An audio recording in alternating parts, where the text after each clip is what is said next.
Hello, friends. This is Ruben, and welcome to Bring It Home. This is the episode 13. I hope you're not superstitious. I'm not. That's why I put the number of the episode. I'll put it there in the description later on. Uh, but right now, we have a conversation with a really friend, close friend, and actually, she lives close to us. And her name is Cris Dutra. Cris, how are you doing? I am doing great. Thank you so much for the invitation. Yes, Chris, I'm really glad that you accepted the invitation. Actually, I've been looking forward to have a conversation with you. I know you're a really talkative person. You really like to talk, and actually, my struggle will be like uh, to make you not talk. but but that's a good thing because when you have so many things to say, especially in this topic that you chose, that means that you're really passionate about this, and that means that Yes. you are really passionate, outspoken, and that's the most important part when you have a conversation and when you are loving something. So tell us a little bit who you are, what you do, like hobbies probably, or something that you think people need to know about you. Well, my name is Cris Dutra. I am right now a 1 year old pastor. Has just completed a year All that right. I had my first position as a pastor. And this is extremely exciting for me because this is a second career. And I truly believe it was God's calling me to do this. So it's very exciting to be here and to be doing this. I am originally from Brazil. I have Brazil, three yes, we're children. we're Yes, neighbors. We're neighbors, yeah. right there. Yes. Yeah. But I live in the United States for so long. Actually, I live here longer than I actually lived in Brazil. So it's almost like half and a half. Like, where are you from? It's like, oh, where do Yeah, I yeah, start? yeah. You don't know um, where I mean, you may say actually that you are more like used to the American culture than the Brazilian culture, or how will you define your heritage it's or your it's current so situation? funny because after you leave your country and living somewhere else for so long, it's almost like you don't belong anywhere because I think the secret is never to leave your country, but once you do, it's like here for the Americans, it's immediately when I start talking, they're like, "So where are you from?" They know I'm not from here, but when I get to Brazil, they're like, Where are you "She's from? Brazilian, but she's a little weird." So it's almost like you don't know exactly where you belong to. You sound Um, Brazilian, but you are actually not like our kind. That's what you're trying to say? exactly. So it's Well, very interesting. I believe I'm literally truly half and a half. you know, I'm experiencing like a similar thing when it comes to like going back to my country or speaking with friends that are from Peru. I actually lived most of my life there. I came to the U.S. like 6 years ago, and I'm 28 years old. Not afraid to say my age. You don't have to say yours, don't worry. But I'm not afraid to say my age, and um, I actually like when you speak Spanish now. I don't have no longer a Peruvian like distinctive accent. It's like a mixed, like a melting pot of different accents from Mexico, from Puerto Rico, from people from Dominican, France, Argentina, like many different friends. And it's when they talk to me, my friends from Peru, they say, "Hey, you no longer sound Peruvian." It's like, I'm sorry, guys. Like, I love my country. I haven't been there in a while, so probably next time, like Cassie and I are planning on going to Peru, visiting in December. So we'll see if my Peruvian accent comes back, and we'll see how it goes. But well, enough of like small talk. Let's dive into the conversation because this conversation for me, I feel that it's really important. It's a conversation that we need to have, and I think the conversations get things started. And let's get started. The thing get start other things. And Yes. Chris, you are really passionate about this topic, and you asked me to talk about being relevant as a church community because now we Yes. know that church is no longer about a building. Church is about a community of believers. So, what makes you feel so passionate about this topic? I think it's because where I came from, how I came to know God. Literally, religion had no meaning to me. It was Mm-hmm. completely irrelevant. And actually, religion was offensive to me, was Mm-hmm. something that I was completely against. Uh, and then it's funny because I keep going through phases of construction, deconstruction, construction, deconstruction on my own beliefs and my own ideas. And so, first, I was pushed to religion because of culture and family. Then, when I came to the United States, I was free to just really say what I really believed. And for me, God did not exist, and religion was just men made up. Mm-hmm. And then there was a long story of how I actually came to believe there is a God. And Mm-hmm. then my journey has been, I have been a Christian believer for 15 years. And for Mm-hmm. this 15 years, um, well, I actually can share a little something with you. Yeah, for sure. So uh, let's just say, making this very short, I became a Christian and a believer. And the way that I became a Christian was something like the truth and what saves us in Christianity, the gospel, was something that I could hold on to. It wasn't Yeah. something abstract, it was something that was tangible. And I was like, don't you see? This is the answer for everything. This is the answer for everything that we need. Mm-hmm. And then I started meeting Christians that were like, huh. Well, And yes, yes, I know what you mean. I know what you mean. Like, I haven't, like, in my own experience, Chris, is like I was born and raised Seventh-day Adventist. That is my religion that I was born and raised. For me, I was church was part of my culture, but nowadays, as you're mentioning, there's an increasing amount of people that are growing up, are born, raised without a simple or basic knowledge of what church culture is. And there's nothing wrong with that. I mean, it's how things are happening in our community, in our societies. Before, it used to be like the norm going to church if you were evangelical or religious on Sunday, or if you're Seventh-day Adventist, you go to church on Sabbath.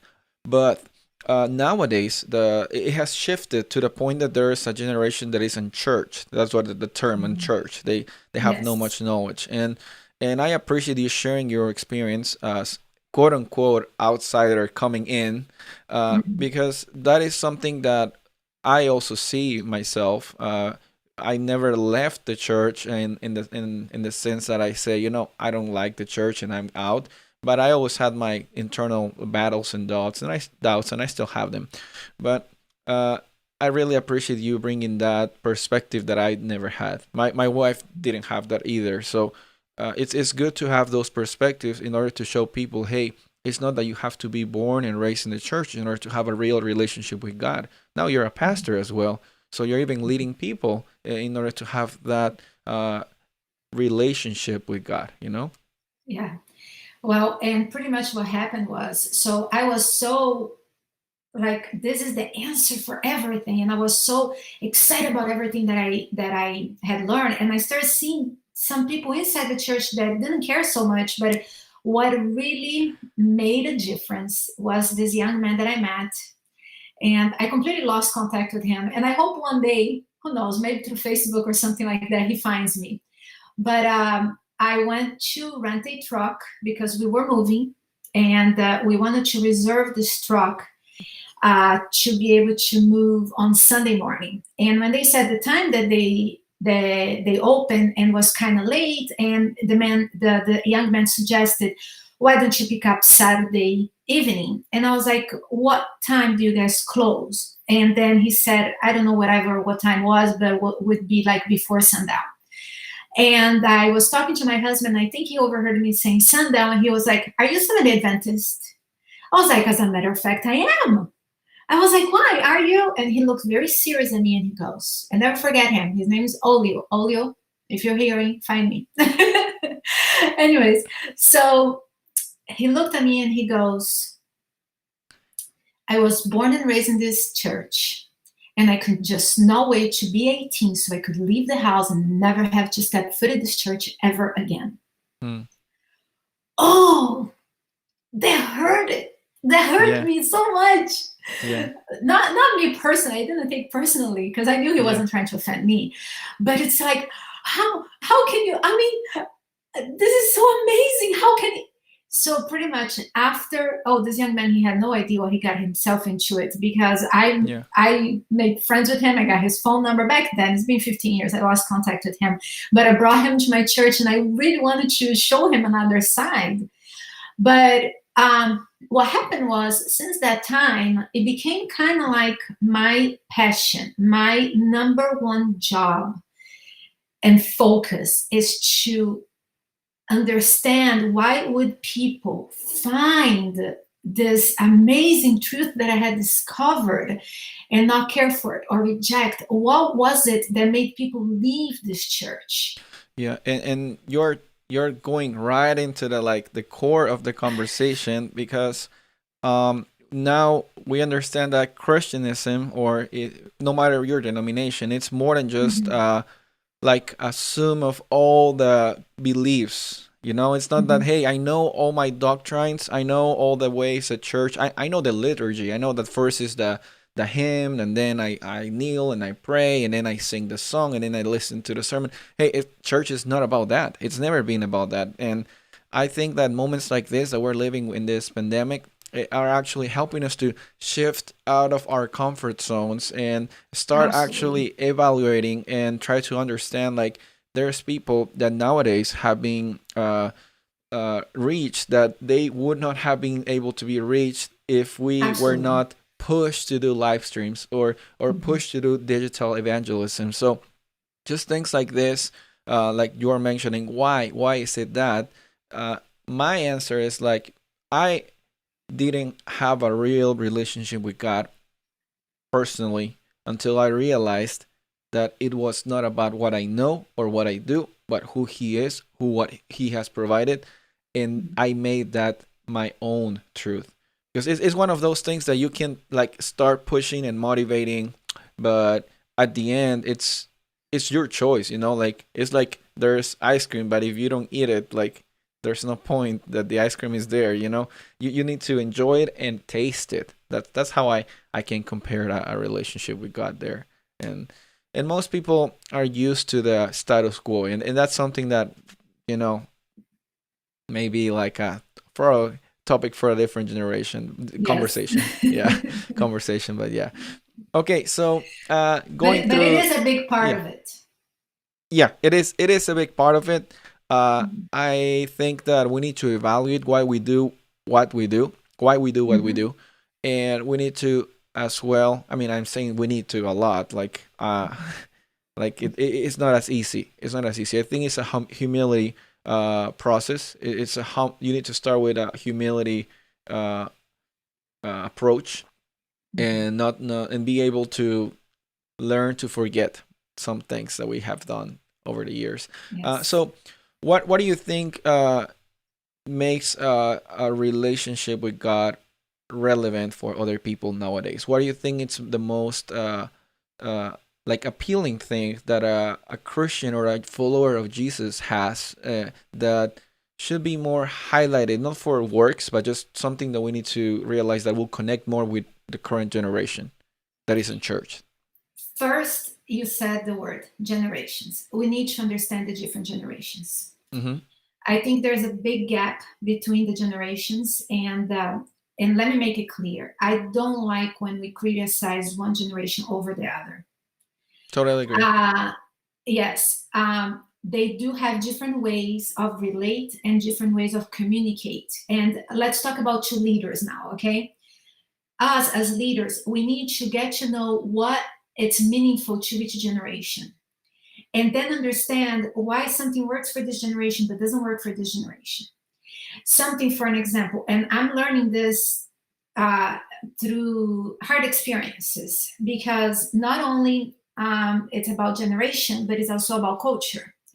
For an example, baby boomer and generation X, they have one way. For them, it's very important to keep face, to keep appearance. Hey, if I'm having problems, if I show it to the church that I'm having these problems, they're gonna look It's down over. on me. Yeah. They're gonna Yeah. look down on me, and it's true. their own generation, the way that they look at each other, if you're having problems, if you can't handle it, if you're too emotional, uh, they look down at you, and for them this is not good. Now you come to the millennial generation, and if you're trying to just keep appearances, for them that is fake, and for That is them that is fake. Yeah. offensive. Yeah. This is the hashtag So fake. Yeah. Yeah. exactly. So what happens is, I don't think neither one of them are wrong. That's how their culture grew up, and we need to value and understand each other Yeah. Yeah. instead of the millennial criticizing the boomer that the boomer is fake, and the boomer criticizing the millennial because the millennial is too flaky or whatever word they wanted to use it. But bottom line is, this cookie cutter everything, theology, church, and everything, it doesn't work for every generation, doesn't work for every culture.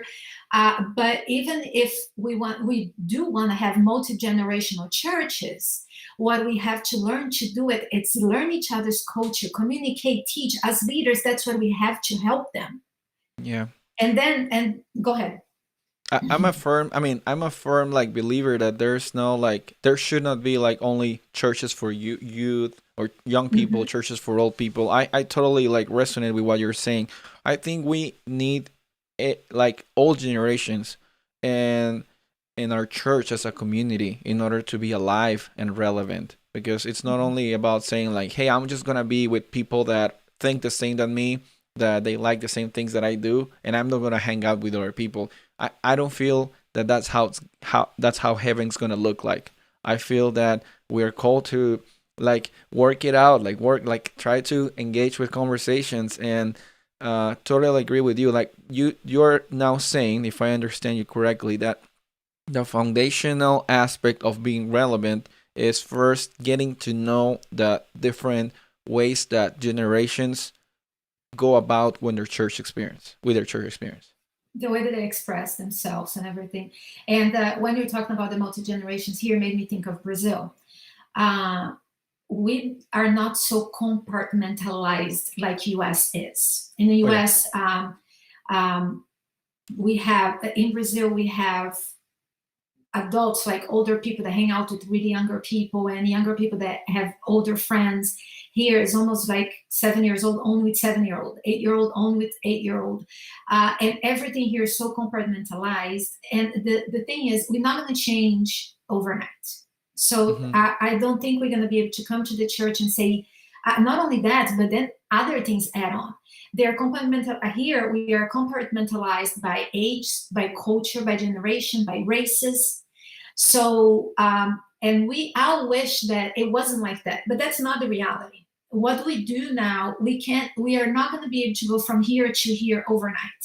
So we have to understand where we are. Like right now, I am starting a church for young adults. By the way, my Mm-hmm. passion I work with any ages. I have very good friends in their 60s and 70s, but I feel because of my very hard past in my teen years and my young adult years, I have a passion for that generation. And I am starting a church now that is for young adults. Mm-hmm. But when I advertise, I say if you're a young adult or a younger heart, Hey, because I mean, it works. It works. exactly, exactly. Well, it's true. It's true. I guess it's just a willingness of being able to work it out. I mean, to Yes. have these conversations and make it happen. Now, what is the biggest challenge then in trying to make people like come together? I guess in order to be Um, relevant. to be very open and transparent, Yeah. I think the greatest fault is us leaders. Ooh. Now, it's true. I mean, you are right. You're right. You're right. And in the sense that we need to be able to foster and advocate for everybody. Sometimes it's easy to do it with the majority. Yeah, it's true. Well, this is where I think the problem is we only spend 4 or 5 years in each church. Mm. First year we're just getting to know our people. Second year we're trying to see if we can accomplish something before we can move. And then how do you really change the culture of a church when you can barely survive and you know you're moving again. So what happens is by the third year you're there, you're already looking forward. Oh, we're gonna be leaving soon. Why open this can of worm?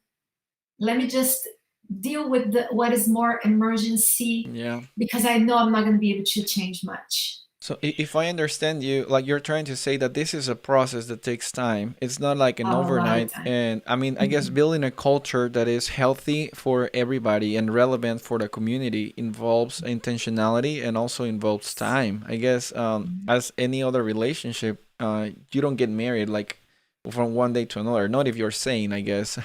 But it is hard because we are people that expect quick results, Mhm. and sometimes it's a little frustrating starting things and not seeing like results in the short term basis. Like for me, it was like when I first started my Clarity podcast with Rich. Shout out to Rich Mascaloni, my friend, Yes. good brother. Um, I mean, we wanted to start a podcast because, like, I'll be honest, we wanted to be quote unquote popular. You know, we wanted to people to share and like, oh, how awesome we are, put our word out there.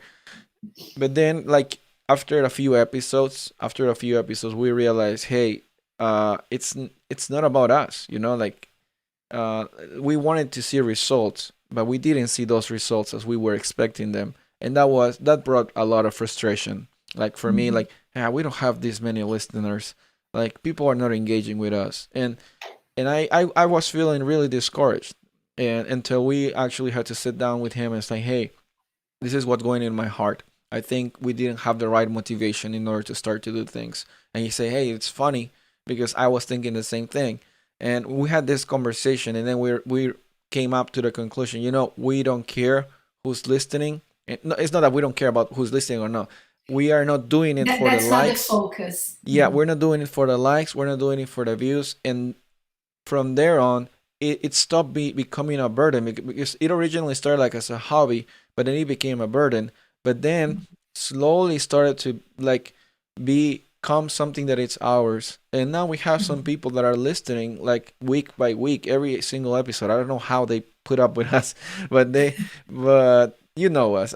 But we have some people are listening week by week, and I guess like looking back, like it's been a year and 5 months since we started that, and it was not easy. We wanted to give up a couple of times, and same thing here with this live streams that I'm having. But what you're saying is it takes time, right? Yes. Yes, it takes a long time. And actually, I am experienced the same thing because now we all became virtual pastors. That's And true. we think that it's just organic, people automatically are going to follow you. And it doesn't happen like that. And I think in a much shorter period of time, which for me it's been what, less than 2 months, I pretty much am going to do the same thing. First, I thought it's going to be easy peasy, people are going to come. I didn't have the intention to be popular. Actually, I never even thought I was going to be. But Hmm. my idea that was going to be a lot easier than it is. But I am going to do the same thing. But I think the secret with all of this being relevant and the time that it takes, it almost makes us feel like, why try if I leave or if things that doesn't go the way that it's supposed to go, nothing is going to change. But Hmm. a lesson that I'm learning from this virtual world that we're living now, from everything that I'm researching, um, I work well under pressure. For like 10 years, I've been wanting to do a channel, I've been wanting to do something, but I didn't have a real pressure to it. So I didn't do it. Now in this 2 months, I think I have done more than I did in 10 years. And I am taking marketing, social media marketing class. I am Awesome. researching everything that you can imagine. I'm literally learning everything. And I think the lesson that I'm learning with social media, it's pretty much the same lesson of what we're talking about, of how to become relevant, meaningful, purposeful with uh, everyone, but especially with the younger generation. Yeah. I think it's consistency. It might be that for me right now in this district, I'm not going to be able to make a huge change. But what we're going to do? Give up? I we can't give up. What I decided to do is, um, I am not able to do as many videos as I wish. Actually, I watched some people because I started following some young people that have very nice YouTube channels and they're successful and stuff like that. You're And really I have intentional in this, huh? no.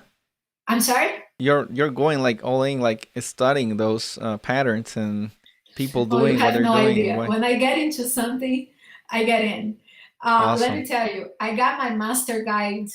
Uh, how do you call it when you become a master Yeah, guide? yeah, Guide. investitor, yeah. I did it in 2 months, and What? That's don't think that crazy. I skipped anything. Okay, No, I don't think you're the person that will skip something. So I I believe thought you. I needed to It's be a crazy, master. but I believe you.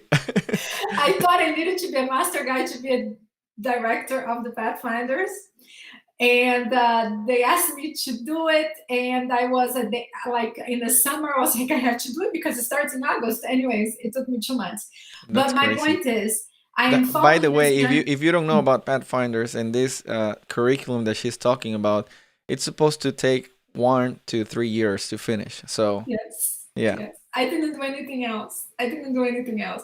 And the person who was my mentor that was supposed to give me the class and stuff like that, at one point I was going to Brazil and she was like, I thought she was going to give me a break, but she still did video conference from Brazil the whole month that I was Wow. there.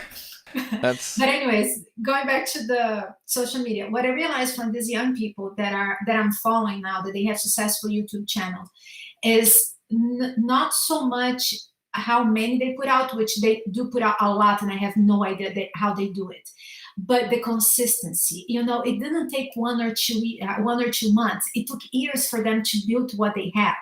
it takes Yeah, time.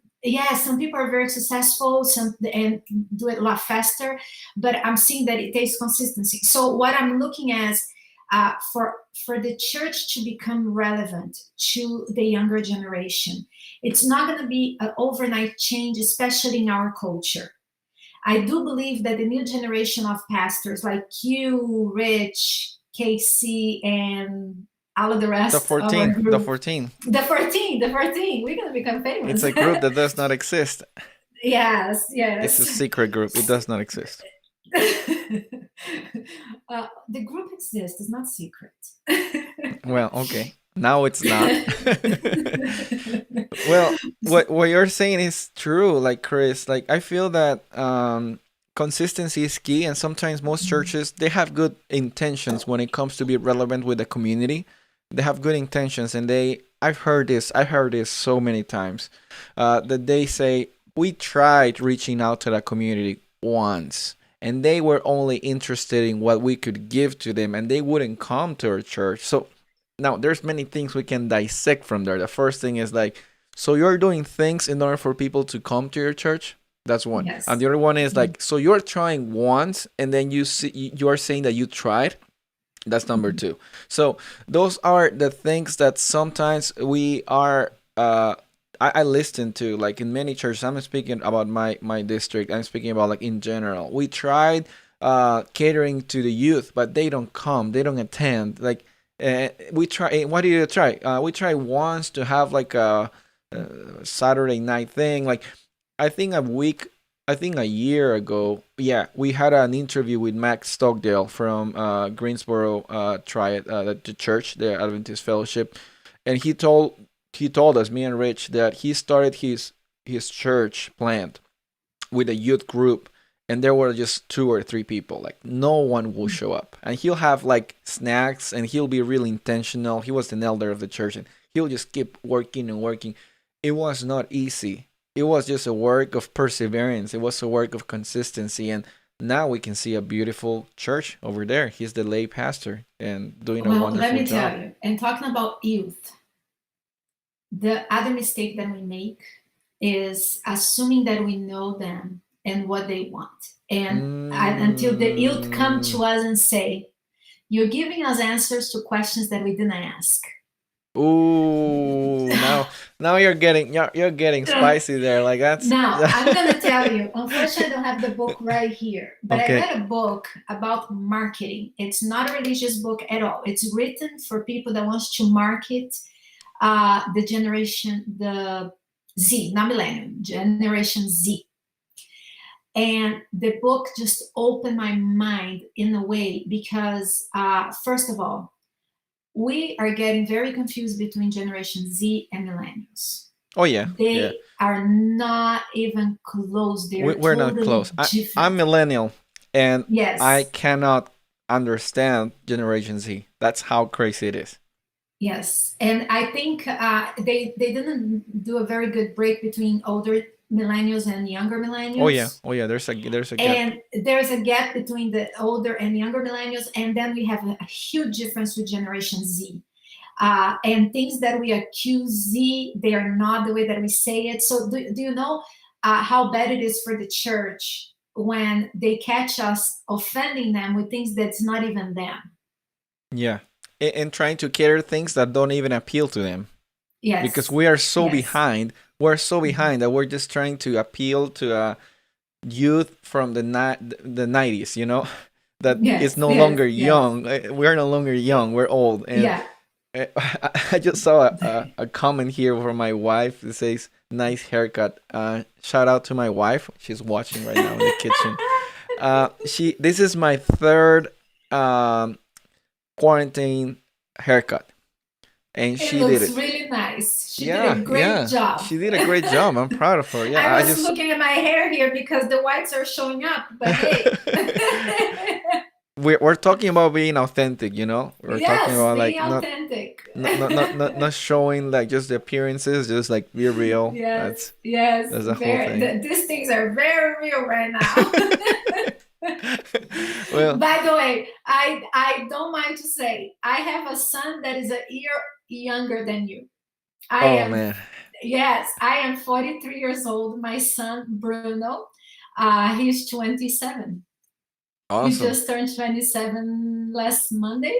Wow. And So yes, it's I tell one him, year, you need yeah. to stop because you make me look really old. But no, you are unique in that sense, Chris, because you are really intentional in reaching different generations. As you say, actually, one of your best friends, Pastor Casey, she is like Yes. my age. Actually, he's younger than me, and She is 24. yeah. Oh, you shouldn't have said her age. Now she's gonna kill you. Now she's gonna kill you. And she never mentions her I age in the group, and now she do. just Okay, mentioned she's it. not watching this. Let me tag her now. Casey. No. Pastor Casey. Okay. Well, okay. So the thing is, yeah, you are connecting with them, and now that's why I also wanted to have a conversation with you. Like, what, why are you doing this? Why are you connecting with different generations, or how do Well, you do it? I think we need to have a part two for this interview if you want to go there. For sure, yeah, or maybe three.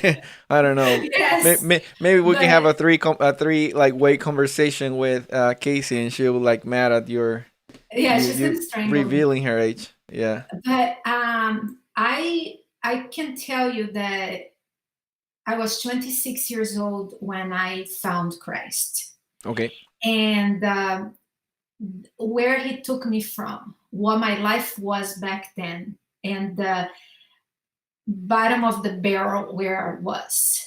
I was 26. I was divorced. I had two kids, and I was about to lose my kids due to my lifestyle. So when I look back, and there's so much that I see in these young people that I went through that I can relate, and that I can tell them, hey, I am here for you. I understand you. And especially because a lot of times people stay away from churches and away from pastors because they look at pastors as this person very distant. They are saints. I'm never going to be like them, never going to be able to be like them. And which is not true. Especially, I love this generation of pastors that I graduated with well, it's not that the other generation is bad. It's just because I met you guys and I got to know you guys, you know? Yeah, I know And what you mean. I know what you mean. You don't yeah, have to yeah, defend yeah. yourself, Yeah, yeah. but it's No, also no, part of just the in case church other culture. pastors are saying, is she saying Yeah, that we're bad? yeah. No, no, no, no, no. I feel that what you were trying to say is like, most for the most part, we try to put up to a standard that is no Mhm. longer relevant, and it's good that we notice that. I mean, you are not the Yes, first yes. person that has mentioned this on Bring It Home. I had Leif, a friend Leif Cano. I had a friend, Mario. I had like, even Josias. I think every single person that had this kind of conversation mentioned that there's a big gap between what people expect from pastors or ministers and who we actually are, or how we should Mhm. connect with people. And what you're mentioning right now, it's really touching and important, because right now we see you like nicely dressed, like well kept, like you're looking like a professional, but people don't know your past. Yeah, I'm Yes. complimenting you too much. I'm complimenting you too much. But the reality is, people don't know your past, Chris. People don't know what Mhm. you've been through, and sometimes the same thing happens with us. Like, we see a face and we don't know what they've been through, and Mhm. it's like, what is Chris gonna tell me? But then you actually tell him, I did this. This is what happened with me, and then it's like, wow, wow, wow, wow. So are you telling me that there's hope for me? Yes. Are you telling me that I can do this? And right now, my friend Leif, he's a pastor, he's a youth pastor in California. He says, I agree with consistency, plus I would add intentionality and following God's Yes. vision when trying to reach all generations. I love that, Yes. Leif. Let me see if Yes. Yes. uh, I can Absolutely. highlight it here, because I do agree. I personally do agree that our job is not to be popular. Our job is to be intentional. Our job Yes. is not to draw like crowds. Our job is to transform lives one at a time. And Yes. totally agree with you. We're getting there, and I don't want to finish this conversation because I feel that we're having a really meaningful and insightful exchange. And you say that you've been there, and that is the passion that pushes you into the things, right? Mhm. And to minister as a pastor. In my Yes. case, like, I want to think of my what I do, those things, why I so feel connected with you. It's because I've been there, but as a religious, I grew up as a Adventist kid that has been like limited in a box. Like, this is the only way of doing things. This is the only way of doing ministry, and I feel that there's potential in thinking outside the box without lowering principles. Yes. And that's why I'm trying to make these conversations rolling in. Mhm. I think part of being relevant is just to show sometimes, like, you don't shave, and it's okay. And I mean, sometimes your shirt, your house is messy sometimes. I'm a really clean person, but sometimes there's moments that situations that happen. But I feel that that is the key where the most people will connect, is like, I feel you, what you say, Chris. Like, I feel you, I've been there. Those words, I mean, depending on the context, like, no, you don't tell this to people that are mourning, that they're like, they have a loss. But when they ask for advice and you tell them, I'm there with you, I think Mhm. that's a powerful tool, more than you I, know I what is right and wrong. I think, and unfortunately, because I move a lot, I feel like I'm always starting over with a new group of young people, which is negative on one side because I wish I could spend more time with them, but on the other side, I'm having a chance to meet other groups. And every place I go to, there is always a new challenge. Something that worked in one area doesn't work in another area. uh, and it takes time, especially in South America. Is not like that. In South America, people embrace you much faster. But where I was in Florida, I was in Tennessee, Michigan, and Carolina, and every time I really wanted to help the youth and young adults, and they're always like they have that block, you know.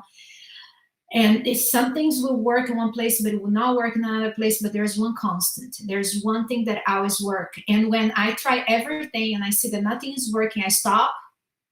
I learned that after Florida. I stopped trying to do things and I just try to become friends with them. First, they don't like it because they think, who is this weirdo, this old person trying to be friends with me? What's happening here? You know, and they're like, Casey was one of those. Well, you are actually the oldest member of the 14. I know. I am the mama of the 14. Yep. But then once I stopped trying and show it to them, hey, I'm just here. If you need something, let me know. I learned that it's not going to try to convince the whole crowd that you're cool and hippie. Sometimes I just take one person alone and, hey, how you doing? What's happening? I'm here for you.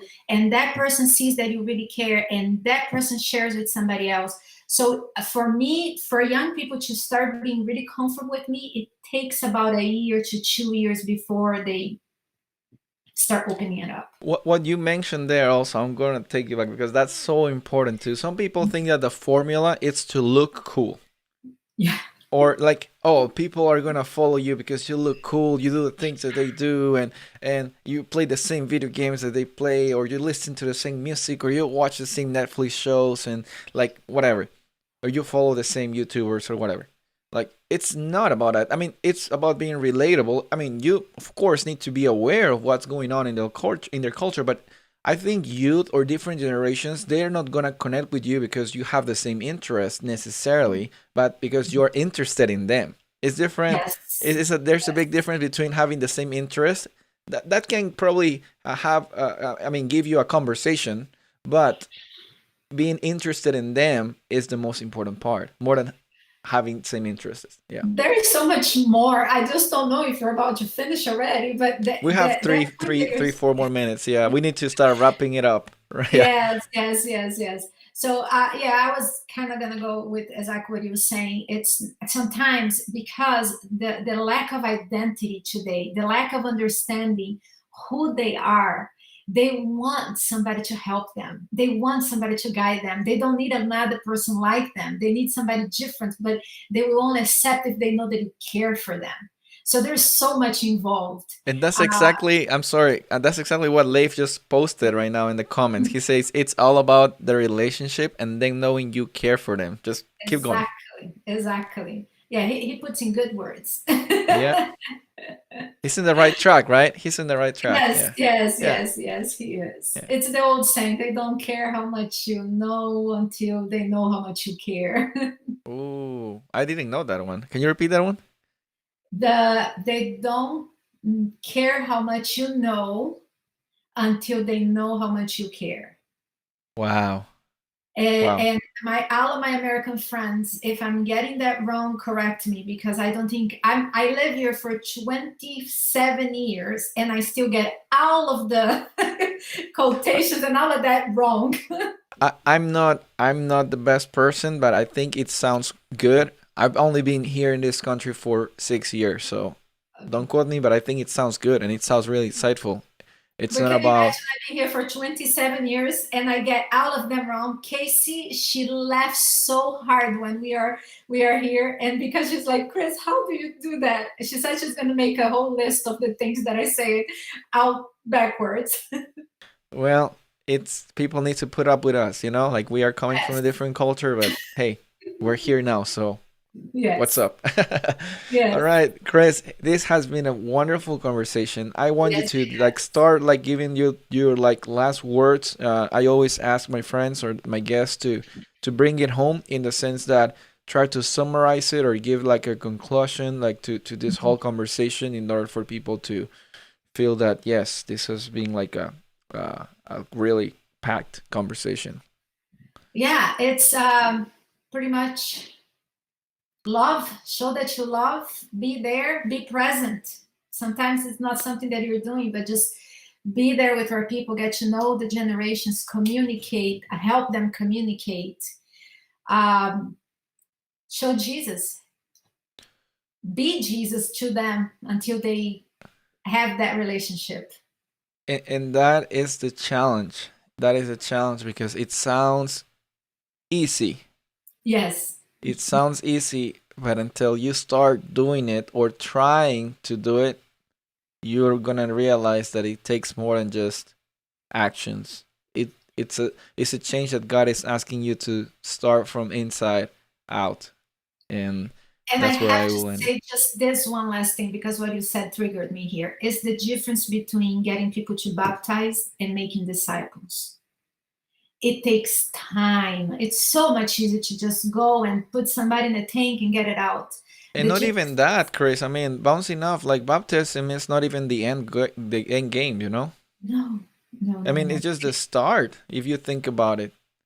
To work with the youth and young adults to be relevant, it takes time and energy. It's not one, two, three. It's not. It's not. And if you feel, if you are listening, you feel that this is something that God is calling you to do, remember, like, it's not gonna be like everything perfect, but if you let God work in your life, if you let the Holy Spirit guide you, if you actually care for people, not for recognition or not for just being cool with them, just be there for them, uh, care, authentically care for them, I'm pretty sure like things will go well. But consistency is key. Yes. And well, thank you, Chris. Thank you for this time. Like Thank you for having me. any, Very exciting. yeah, yeah. It's been a really awesome conversation. Now, how can people contact you, or what are you doing? Any projects, something? Well, right now I have I'm starting a new young adult church. It is hopefully, if everything works after this pandemic, it's going to be in Holly Springs, North Carolina. All My right, email is Pastor Cris Dutra at gmail.com. And let me spell that. Pastor, normal, Cris, no H, last name Dutra, Dutra. Pastor Cris Dutra at gmail.com. Pastor I'm Chris also on Dutra. yes. Facebook, Pastor Cris Dutra. Are you writing it down? I'm actually putting that in the chat so people will have it there. Okay, okay. Yep. Actually, yeah, I don't even know how I am on Facebook. See, I need to learn this stuff, Ruben. You need to teach me more. If you have an Instagram account, I think you have the Vine Instagram account, huh? The church one is Divine SDA. My personal, it's Pastor Cris _ Dutra on Instagram. Pastor Chris _ Dutra. All right, I just put all your stuff there. I put all the information. Thank I, you. I, I I'm missing your address, your social security number. Okay, Please, that is your five five credit five card. five five five five. I'm kidding. Well, Chris, thank you so much. Take care. God bless. Okay. You too. Thank you.